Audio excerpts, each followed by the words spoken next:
Ayan guys, ito pala yung lunch namin kanina. Gumawa ko ng matchbus tiyay, shorba, dakos, and then salata. So, meron tayong kanya-kanyang paraan guys paano gumawa or magluto ng mga Arabic food. So, nakadepende yan kasi sa mga amo natin guys kung anong luto ang gusto nila. And then, unahan ko na kayo kasi marami na namang sasabi bakit kanyan.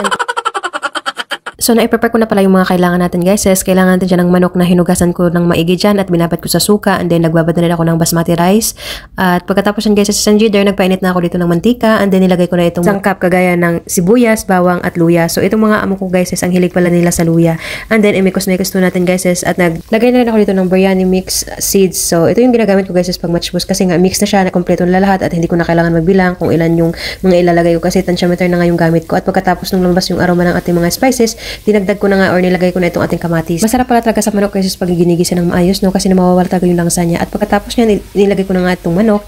And then, parang igisa lang natin to guys hanggang sa medyo light brown siya. At ito pala yung isa sa mga secret tong sangka ko guys. Okay, maingay pero ngayon alam niya, char joke lang. Naglalagay pala ako dito guys na dalawang chicken cubes and then nag-add ako dito ng carrots. So, meron dapat tong celery guys kaso wala kaming celery. And then, nag-add na rin ako ng coriander leaves. Nag-add na rin ako ng mainit na tubig. And then, pagkatapos niyan, pakuluan natin ito ng mga 45 minutes. So, habang pinapakuluan natin yung ating manok guys, dito naman mag-prepare ako para sa ating topping. Kailangan lang natin guys ng golden raisins, brown lentil, and then, pinapakuluan ko pala itong brown lentil guys. At pagkatapos niyan, binilikan ko nga ito ang manok kasi nga parang I forgot something, yun pala ay asin. At sa isang kawali guys naglagay pala ako dito ng sibuyas at igisa lang natin to guys without oil. Pagkatapos niya nag-add ako dito ng chicken broth na galing sa ating matchbus at imikos-mikos natin to guys. So inad ko na nga itong ating lentil and then golden raisins na binabad ko sa tubig at nag-add ako dito guys ng coriander and cumin powder, konti, salt and pepper to taste.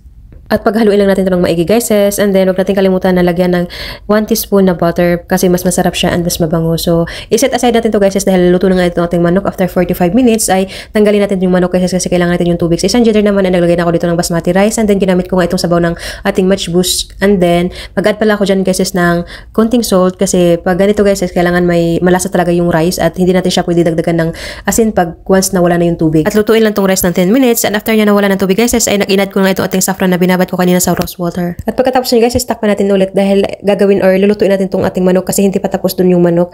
Ang ginagawa ko pala sa aking manok guys yung half nun ay air fryer ko and then half naman ay isprito ko kasi magkaiba yung amo kong lalaki at yung amo kong babae. So ito yung para sa air fryer guys sa isa saffron na may rose water, nag-add ako dyan ng some tomato paste and yung sabaw ng manok tapos pinahid ko lang dun sa ating manok at nilagay ko na sa air fryer. Tapos ito namang sa ating fried ay wala akong nilagay dyan kundi ganyan lang talaga siya guys.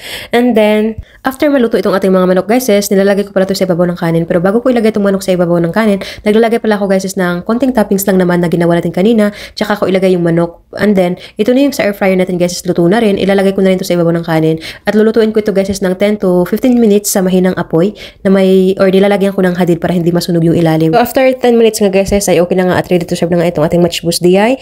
So, hindi ako na-orient dito guys dahil dito pala kumain ang apo ng aking among panganay. So, na-short talaga kami sa pagkain. Kasi nga, yung niluluto ko dito everyday is sakto lang talaga. Walang labis, walang kulang kasi ayaw ko nga may bahaw, ayaw ko nung paulit-ulit yung kinakain kasi dito sa bahay ng amo ko rotation yung mga niluluto kong pagkain and then ayaw din nila yung paulit-ulit na puro manok ganun kasi dapat yan guys ay merong manok, laham, fish, rubian at kung ano-ano pa kasi itong mga amo ko mahilig din pala sila sa seafood. So pag ganitong matchbus guys kailangan natin dito ng dakos and then yung sabi ko nga kanina na gagawa ako ng fresh malukia soup. So mas masarap din yung fresh malukia guys pag ganitong matchbus ang luto.